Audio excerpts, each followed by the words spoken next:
پہلی بات تو یہ ہے کہ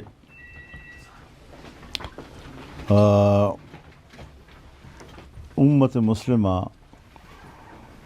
بشمول پاکستان کے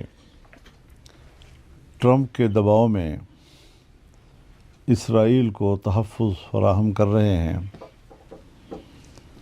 اور خطے پر اور فلسطین پر عرب دنیا پر اسرائیل کی گرفت کو مضبوط بنانے کے لیے یہ سب کچھ ہو رہا ہے۔ نام تو یہ ہے کہ یہ امن کے لیے اکٹھے ہو رہے ہیں، لیکن جس لب و لہجے میں اس بورڈ کی کارروائی کا ٹرمپ آغاز کر رہے ہیں، جن دھمکیوں کے ساتھ، یہ خود بتا رہا ہے کہ ان کے عزائم کیا ہیں۔ حماس کو غیر مسلح کرنا یہ در حقیقت فلسطینیوں کے قوت مزاحمت کو ختم کرنے کا ایک منصوبہ ہے، جبکہ وہ اپنی سرزمین کی آزادی کی جنگ لڑ رہے ہیں۔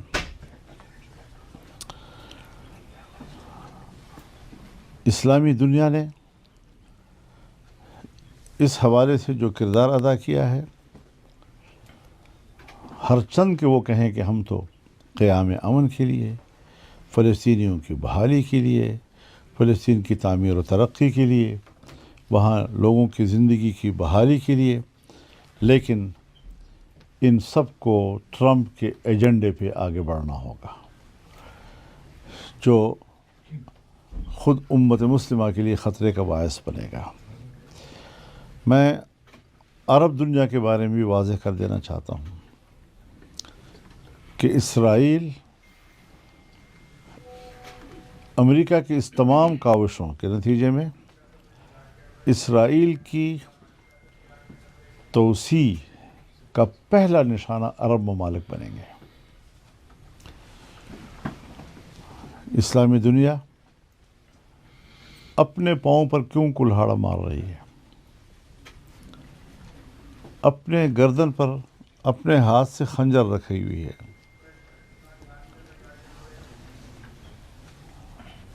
اور اگر امریکہ کل ایران پہ حملہ کرتا ہے تو لبنان میں اسرائیل داخل ہو چکا ہے، شام ان کے حملوں کے زد میں ہے، عراق پہلے سے امریکہ کے زیر اثر ہے،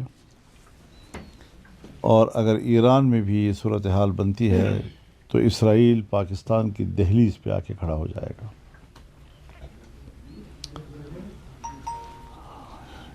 یہ لوگ صرف برستی بارش کو دیکھتے ہیں، کیوں اس صلاحیت سے محروم ہیں کہ وہ دور بادلوں میں آنے والے طوفان کو تاڑ لیں۔ ہمیں اس بات کی تشویش ہے، کسی سے ذاتی جنگ نہیں ہے۔ جو شکایتیں ہمیں عمران خان سے تھیں، آج کی حکومت عمران خان کے سے 2-4 قدم آگے چلی گئی ہے۔ اس کا معنی یہ ہے کہ یہ حکومتوں کا پھر ایجنڈا نہیں ہے، یہ اسٹیبلشمنٹ کا ایجنڈا ہے،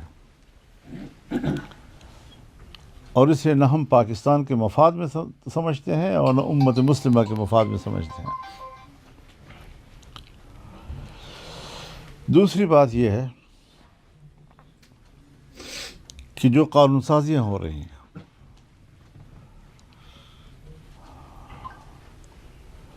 یہ قانون سازی شریعت کے خلاف ہے، اور جب شریعت کے خلاف ہے تو اس کا معنی یہ آئین کے خلاف ہے۔ آئین کے خلاف کوئی قانون ہمیں قابل قبول نہیں ہے۔ ایوب خان کے زمانے میں آئلی قوانین پاس ہوئے تھے، ہم نے تسلیم نہیں کیا تھا، ہم نے اس کو دلائل سے رد کیا تھا، لیکن ہمیں دلائل سے مطمئن کرنے کی بجائے اس نے آمرانہ قوت کے ساتھ اپنی بنائی ہوئی اسمبلی سے پاس کرا دیا۔ آج بھی جو قوانین ہو رہے ہیں یہ اسی آئلی قوانین میں ترامیم ہیں اور وہی تسلسل ہے، سو آج بھی وہ ہمیں قابل قبول نہیں ہے۔ جنرل مشرف نے حقوق خواتین کے نام پر آئین میں ترمیم کی، جس میں انہوں نے زنا کے راستے کھولے، زانی کو سزا دینے کے لیے قانونی پروسیجر کو مشکل بنایا، اور آج جائز نکاح کے لیے مشکلات پیدا کی جا رہی ہیں۔ یعنی حرام زنا اس کے لیے سہولتیں اور جائز نکاح اس کے لیے مشکلات پیدا ہو رہی ہیں۔ کیا یہ ایک اسلامی ریاست کا تصور ہے؟ حکمرانوں نے پاکستان کی اسلامی ریاست کا چہرہ مسخ کر کے رکھ دیا ہے۔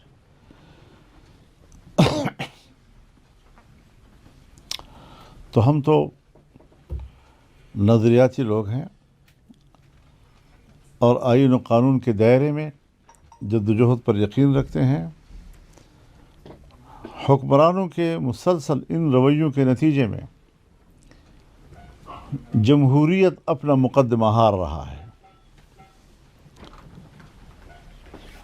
اور عالمی برادری کو بھی اور مغربی دنیا کو بھی جمہوریت سے اب کوئی دلچسپی نہیں رہی ہے۔ وہ صرف طاقت پر ایمان رکھتے ہیں اور دنیا کے سرمایے پر اپنے ارتکاز کی جنگ لڑ رہے ہیں، اور عوام کی رائے ان کے نزدیک اہم نہیں ہے۔ اب وہ عسکری قوت سے مقاصد حاصل کرتے ہیں۔ جو افغانستان میں ہوا، جو وینزویلا میں ہوا، جو فلسطین میں ہو رہا ہے، یہ سب امریکہ اور مغربی دنیا کی جمہوریت سے دستبرداری اور سرمایہ دارانہ نظام کو طاقت اور عسکریت کے ذریعے سے دنیا پہ مسلط کرنے کی جنگ ہے۔ مگر یہ مولانا صاحب، یہ تو آپ نے ابھی 18 سال کی 18 سال سے کم عمر کی شادی کی بات کی ہے۔ اچھا، میں بات کر لوں۔ تیسری بات میں کرنا چاہتا ہوں، اس وقت تیراہ میں آپریشن شروع ہے۔ عام لوگوں کو گھروں سے نکلنے اور انخلا پہ مجبور کیا جا رہا ہے، اور اس وقت برف باری ہو رہی ہے وہاں پر۔ وہاں کے صحرائیں، میدان، وہاں کے پہاڑ اور سارے قافلے اس وقت وہ برف میں دبے ہوئے ہیں۔ کوئی ریسکیو نہیں ہے وہاں پر اس وقت۔ حیرت کی بات یہ ہے کہ یہ ریاست ہے، ان کے پاس وسائل ہیں، اور عوام کو مشکلات میں مبتلا کر کے اور ان کو گھروں سے باہر دھکیل کے، بچے ہیں، عورتیں ہیں، بوڑھے ہیں، در بدر ہیں، اور اس آبادی کے لیے کچھ بھی تو نہیں کیا جا رہا ابھی تک۔ تو یہ ایک بڑا انسانی مسئلہ ہے اس علاقے کا۔ اور ویسے تو پورا قبائل ہمارا جو ہے اس وقت بدامنی کے زد میں ہے، لیکن یہاں تو ایک طرف بدامنی، ایک طرف فوج کے آپریشن، ایک طرف لوگوں کا انخلا، دوسری طرف برفباری، ان ساری مشکلات سے یہ تیرا کے عوام جو ہیں وہ دو چار ہیں، اور ان کی جان خلاصی کے لیے اور ان کو ریلیف دلانے کے لیے کسی قسم کا کوئی اقدامات ہمیں نظر نہیں آ رہے ہیں۔ مولانا صاحب، چین کے حوالے سے کہ آپ دیکھتے ہیں ہم امریکہ کے فل فلیج ان کے بلاک میں ہر چیز میں شامل ہو رہے ہیں، کیا آپ نہیں سمجھتے کہ اس سے چین سے ہمارے تعلقات جو ہے وہ شدید متاثر ہوں گے؟ دیکھیے، جب عمران خان کی حکومت میں سپیک رکا تھا تو وہ عمران خان سے ناراض تھا اور ہم سے امید وابستہ کیے ہوئے تھا۔ آج جب PDM کی جماعتوں کی حکومت بنی تو بھی 1.5 سال 16 مہینے ہم نے پہلے حکومت کی. ابھی ہم 2 سال پھر اور پورے کر رہے ہیں.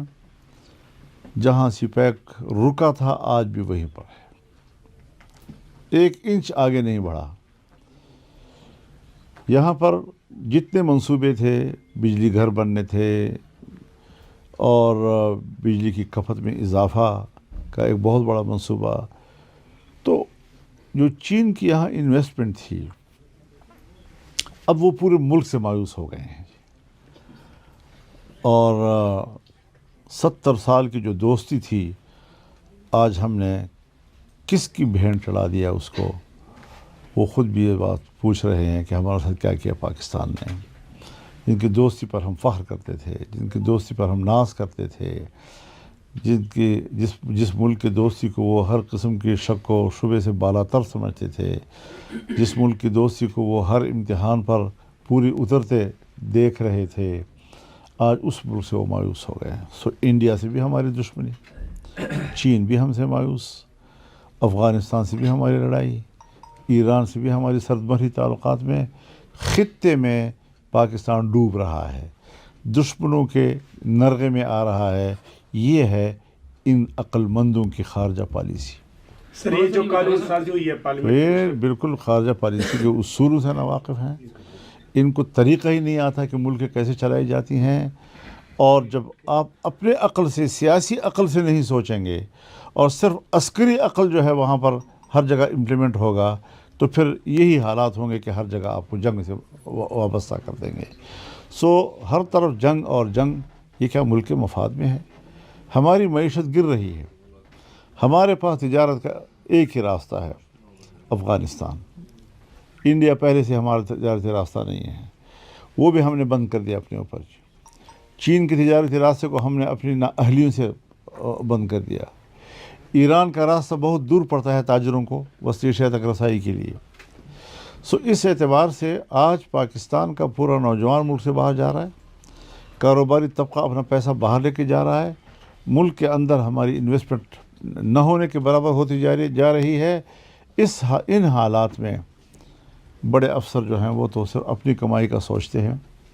کوئی کاروباری آدمی جب پیسہ کمانے والا ہو وہ بیچارہ اطمینان سے کاروبار نہیں کر سکتا. وہ اپنے پیسے کو محفوظ نہیں دیکھ رہا ہے اور گدھ کی طرح ان کے اوپر نظریں رکھی ہوئی ہیں کہ ہم کب جھپٹیں ان کے پیسے کے اوپر. تو یہ صورتحال جب یہاں ہوگی تو نہ ہماری خارجہ پالیسی ٹھیک ہوگی, نہ ہماری تجارت ٹھیک ہوگی, نہ ہماری معیشت ٹھیک ہوگی. مولانا صاحب یہ جو مرید کے میں تحریک لبیک پاکستان نے بھی فلسطین غزہ والے معاملے کو لے کر آگے آئے تھے اور ان کے اوپر جس طریقے سے ریاستی تشدد کر کے ان کو شہید کیا گیا. اب بورڈ آف پیس میں پاکستان چلا گیا ہے, ٹرمپ کے اوپر ہم نے بیعت کر لی, نیتن یاہو کے ساتھ بیٹھیں گے. کیا یہ ماڈرن ٹائپ کا اسرائیل کو ایکسیپٹ کرنا ہے اور کیا اب کوئی اور جماعت ہمت کرے گی سڑکوں پر آنے کے لیے؟ میں نے ایک جملہ کہا, اس کو دوبارہ دہرا دیتا ہوں کہ ہمیں عمران خان سے شکایت تھی. یعنی یہ منصوبہ کوئی آج کا نہیں ہے, یہ پہلے سے ہے. اس وقت بھی قوم میدان میں آئی. آج اس نئی حکومت نے عمران خان سے 2-4 قدم آگے بڑھ کر اسرائیل کو تسلیم کرنے کی طرف پیش رفت کی ہے. ہمیں اثر نو پوری توانائی کے ساتھ اس کو بریک لگانی ہوگی اور پوری قوم تیار رہے اس کے لیے. ہم نظریات پر سودا کرنے کے لیے تیار نہیں ہیں.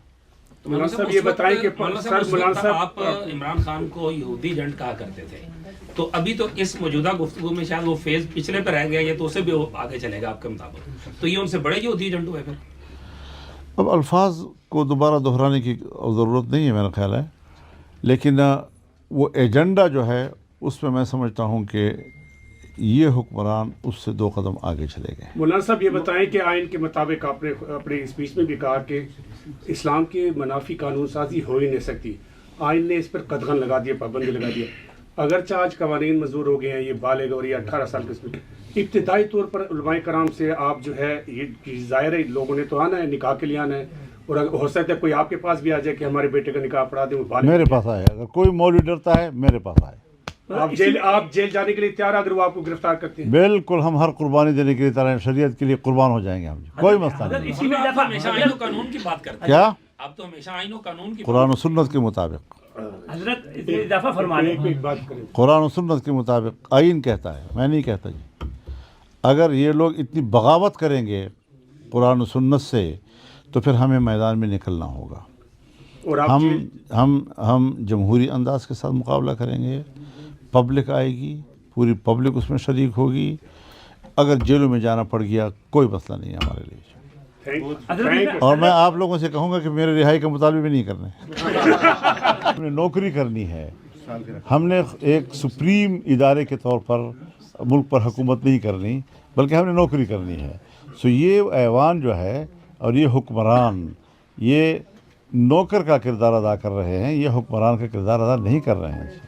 مولانا صاحب آپ کی تقاریر کا جواب میں انہوں نے کہا جی پاکستان کی اسرائیل پالیسی بالکل تبدیل نہیں ہوئی، ہمارا موقف وہیں کا وہیں ہے. حضرت جس وقت اس ایسے شخص کو کہ جس کو عالمی عدالت انصاف مجرم قرار دے چکی ہے، وہ انسانی نسل کشی کا مجرم ہے، کیا پاکستان کا فرض نہیں تھا کہ وہ کہتا کہ جب تک یہ بیٹھا ہے ہم نہیں بیٹھیں گے؟ مولانا صاحب ایک پرسنل دوسرا یہ ہے کہ جن باتوں کا ہمارے بھائی نے حوالہ دیا وہ سب کچھ ہماری سپورٹ کے ساتھ وہ کر سکے تھے. وہ کریڈٹ خود اپنے نہ لیں. مجھے پتہ ہے کہ ایٹمی دھماکے کے وقت وہ کتنے مضطرب تھی، ان کو ہمت ہی نہیں ہو رہی تھی. ان کے منسٹر میرے پاس آیا، کہا کہ جی ہم اس پوزیشن میں نہیں ہیں، اور ہم نے کہا نہیں ہمت کرو. جب یہاں پر دھرنا ہوا پارلیمنٹ کے سامنے تو یہ تو استعفے دے رہے تھے، تو ہم نے کہا ڈٹ جاؤ. تو مسلم لیگ جب بھی کسی محاذ پہ مضبوطی سے کھڑی ہے ہماری سپورٹ کے ساتھ کھڑی ہے، ورنہ ہم جانتے ہیں سب کچھ. مولانا صاحب کیا آپ سمجھتے ہیں کہ مذہبی جماعتیں اس پوزیشن میں ہیں کہ اسرائیل کی طرف کسی بھی پیش رفت میں وہ احتجاج کریں گی، یا کیا لاہ عمل ہو سکتا ہے، اور کس اس وقت پاور کیا ہے مذہبی جماعتوں کے ملک میں؟ مشترکہ لاہ عمل آ سکتا ہے سامنے مذہبی جماعتوں کی طرف سے؟ کیا مشترکہ لاہ عمل آ سکتا ہے سارے معاملے پہ؟ موقف ایک آیا ہوا ہے نا، سب کا موقف ایک آیا ہوا ہے. اب یہ جو مدح سرا قسم کے خواجہ سرا ہیں، ان کو بلا کے وہ سمجھتے ہیں کہ شاید مذہبی طبقہ ہمارے ساتھ ہے. یہ پبلک کے نمائندے نہیں ہیں، یہ تو مراعات کی خواہش میں آ جاتے ہیں، اور بس اس سے زیادہ کیا مسئلہ ہے. کہ ہمیں بعض شخصیات سے تعلقات بھی ہیں، ہمیں ان کا احترام بھی ہے، لیکن جب بھی ان کو بلائیں گے وہ کہیں گے سر جس طرح آپ کہہ رہے ہیں ٹھیک کر رہے ہیں. انہوں نے وفاق المدارس کیوں نہیں بلایا، جمعیت علماء اسلام کیوں نہیں بلایا؟ ان کے سامنے ذرا ایجنڈا پیش تو کریں نا. تو اس قسم کی چیزیں جو ہیں وہ سارے ہم جانتے ہیں کہ کیا ہو رہا ہے کیا نہیں ہو رہا، لیکن ہم حضرت ملک کے خیر خواہ ہیں، اور ملک کی خیر خواہی میں سب کچھ ہم کر رہے ہیں. پاکستان کی دفاعی قوت جب ملک کے لیے دفاع کرتی ہے تو ہم اس کے پشت پہ کھڑے ہو جاتے ہیں کہ یہ ہماری قوت ہے. ہم نے کبھی ان کی حوصلہ شکنی تو نہیں کی، لیکن وہ ہے کہ ہماری ہر قدم پر ہمارے سامنے رکاوٹ بن جاتے ہیں. تو ذرا کوئی راستہ نکالیں، طریقہ نکالیں. ورنہ پارلیمنٹ کی تو یوٹیوب پہ بھی آواز بند کر دی گئی ہے ایک منٹ کے لیے. پارلیمنٹ کی تو اب آپ کی جو تقریر ہے وہ بھی نہیں جا رہی تھی، کل بھی نہیں گئی ہے. تو یہ تو آزادی اظہار کے حوالے سے بالکل اس کو قدغن لگا دی گئی ہے پارلیمنٹ. تو کہاں ہے؟ جمہوریت ہے نہیں نا جی، نمائش ہے. تو بعض دفعہ نمائش بھی ان کے اوپر وبال بن جاتی ہے، تو پھر اس بھی بند کر دیتی ہے. حضرت صاحب